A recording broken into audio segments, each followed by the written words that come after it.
جسے پوری دنیا غوث اعظم کے نام سے جانتی ہے، کشور ولایت کے تاجدار حضور غوث اعظم 1 رمضان المبارک کو قصبہ جیلان کے محلہ نیف میں جمعے کے دن پیدا ہوتے ہیں۔ سن ہجری 471 یا سن ہجری 470 کو پیدا ہوتے ہیں۔ جیسے ہی غوث اعظم پیدا ہوئے گھر میں خوشی کا ماحول ہے، ہر انسان خوشیاں منا رہا ہے، ہر انسان خوشی سے پھولے نہیں سما رہا ہے۔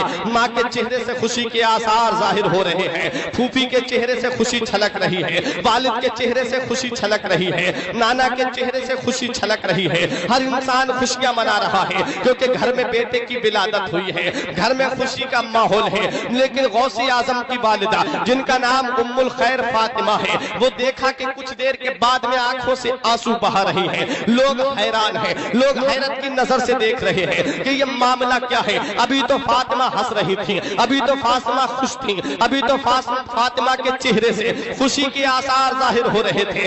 اب کیا ہے کہ فاطمہ کی آنکھوں سے آنسو نکل رہے ہیں۔ لوگوں نے حضرت فاطمہ ام الخیر سے پوچھا، اے فاطمہ ابھی تو تم ہنس رہی تھی، ابھی تو تمہارے چہرے سے ہنسی ظاہر تھی، ابھی تو تمہارے چہرے سے خوشی کے آثار نمودار ہو رہے تھے، اب تمہاری آنکھوں سے آنسو کیسے نکل رہے ہیں؟ تو فاطمہ ام الخیر کہتی ہیں، غوث اعظم کی والدہ کہتی ہیں، جب میرے گھر میں بیٹے نے جنم لیا تھا تو میرے چہرے پہ خوشی ظاہر ہوئی تھی، لیکن جب میں نے اپنے لال کو دودھ پلانا چاہا ہے تو میرا بیٹا دودھ نہیں پی رہا ہے، میرے بیٹے نے دودھ کو منہ نہیں لگایا ہے۔ میں نے بہت کوشش کی لیکن میرا بیٹا دودھ نہیں پی رہا ہے۔ جب میرا بیٹا کچھ پیے گا نہیں تو یہ زندہ کیسے رہے گا؟ میں اس لیے آنسو بہا رہی ہوں، کہیں میرے بیٹے کو کوئی تکلیف تو نہیں ہے، کہیں میرے بیٹے کو کوئی پریشانی تو نہیں ہے، کہیں میرے بیٹے کو کوئی دقت تو نہیں ہے، کہیں میرے بیٹے کو کسی مصیبت نے تو نہیں گھیر لیا ہے۔ آنکھوں سے آنسو نکل رہے ہیں، اسی کشمکش میں پورا دن نکل جاتا ہے۔ محلے کے لوگ حاضر ہیں،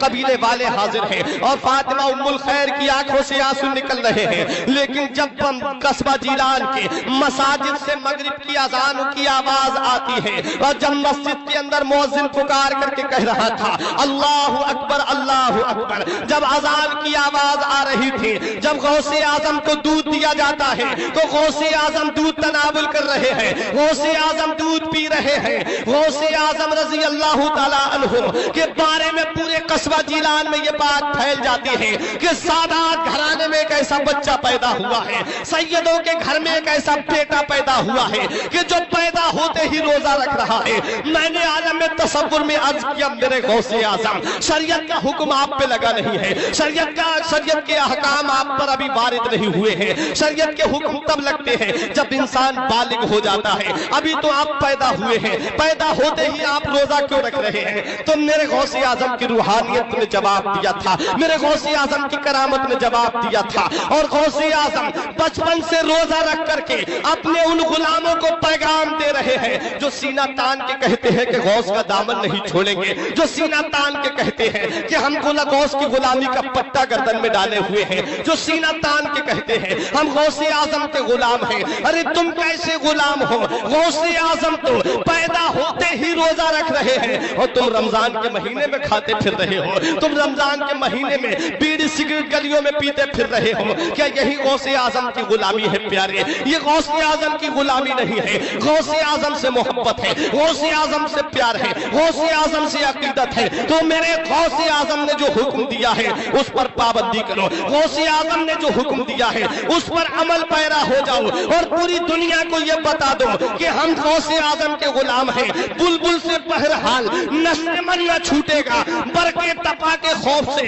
گلشن نہ چھوٹے گا، ماحول گرچہ اپنے موافق یہ نہیں ہے، ارے ہاتھوں سے مگر آپ کا دامن نہ چھوٹے گا۔ سبحان اللہ، بے شک سبحان اللہ۔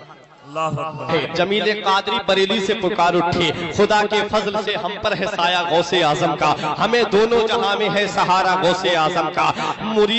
مریدی لا تخف کہہ کر تسلی دی غلاموں کو، قیامت تک رہے بے خوف بندہ غوث اعظم کا، اور رہے پابند احکام شریعت، بچپنے ہی سے رہے پابند احکام